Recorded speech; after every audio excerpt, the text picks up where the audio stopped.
Sema amen.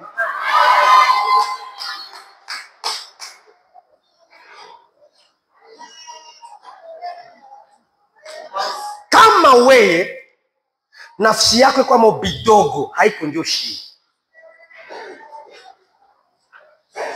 Kama wewe Mungu akutia vitu vya kutosha kwako, haiko kila mtu. Kuna mtu yuko anatembea anasikia vile kama kuna kitu kinamudai, kinamwambia njoo basi. Mbona wakati inaenda uyafanyaka kitu? Mbona uyaacha trace? Alama zako ziko wapi? Ni kule mnafsi. Ndio Mungu alitia vile. Probleme ya mtu mweiko na vitu kunafsi yake ya kwanza, kupata wa kukuelewa. Basikie jinsi unasikia. Baone ya unaona ndani. Ni nguvu. Kuna dada yenu Mungu anasema wewe upenzi walio kwa katala wanaume. Shida yake sio kuolewa. Yaani hayaona kama mume wanakuyanga. Hayasikia kama.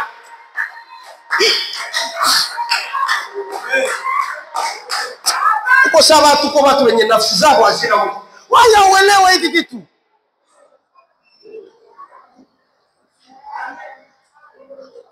Ni mtu mwenye anajisikia kujismati. Make anasmatika.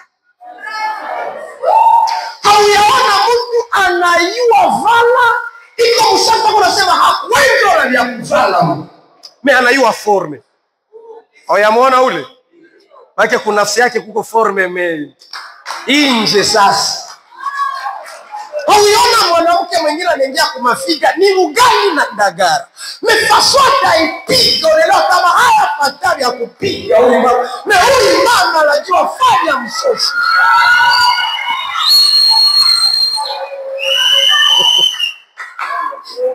Kuna mtu mwingine akifika hapa anaweza sema hii kanisa inatosha raha watu. Ni wale wenye wiko na nafsi ya kutosheka na hivi. Meshia wengine bado. So usiniambie bienda umehubiri. Nimehubiri nini? Ningali muantrenema ya mahubiri. Utaona mikutano yangu helikopteri je takwenda nishusha. Njoo mie. Naenda na upiri. Msafara unajipanga. Magari za protokole mbele. Equipe d'avance. Inafika naangalia setup. Alafu inanipigia mzee subiri tena 2 jours. Lala kwanza Dubai. Hapa hatujamaliza kazi. Tunapiga mkutano. Unaita watakao bariki Mungu wako watu. Mtu mwanasema mie $1 million. Wengine $3 million. Nauliza gloire zimekuwa ngapi? $450 million. Inabidi tuite president wa Japan tuservire na banki yake. Tusitransfere kule batufanyie instrument yenye tapiga Bangkok. Njoshi. Kuhivi sina vezo seme haviko vya mnafsi yako. Ili nilimo nasema. Ni vya mnafsi yako. Ile topile nina sikiana. Mungu wakuta utajiri wa nafsi kwa jina la Yesu. Na majina yasema kiu cha sancho Mungu. Chote kinatiaka toka nje. Na itatoke hapa katika yako. Ni vile ya wako wanachikia. Mchomana hata watu wakuelewe. Endelea kuambia unachokisikia. Kile kwa nafsi ndani. Usikinyamazie. Itangaze. Kwa sababu one day yes. Kinatokeaka na kitamoja. Piga mguu chini sana kinatokea. Ndani. Probleme zetu ziko ndani. Ndani. Kuko wengine wakitoa kule kucharo. Gari ya kubeba 10 person.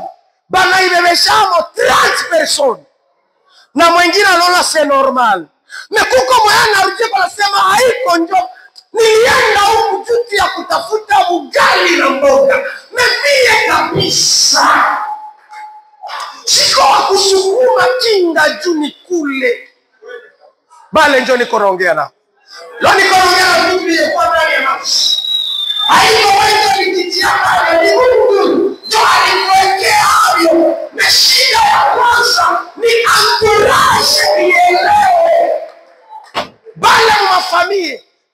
tofauti kwenye nafsi. Yaani kanaweza kuwa kadogo, kama unajua soma alama za kiroho, unaweza elewa haka kwenye nafsi yake kuna utajiri.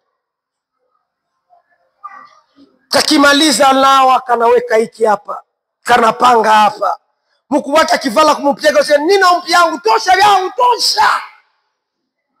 Akivala mapapa akasema ndio wakiane. Na analia. Ukiwa mzazi ambao unafunua unaanza mtombokea, we hamtakuwa na upendo. Hapana, ule iko ordonné. Il ne pèse pas zero, ni mtu fulani hatari. Kakitoa masomo kanayoweka kitu hapa, kanayua panga hapa, kanajikaza kakue bien. Dunia kiona watu wa vile. Ndio wale wanasema kama masikini mupenda. Ni munaikompleza vile anapenda njora. Haiko kosa yake. Nafsi yake je kwa bien.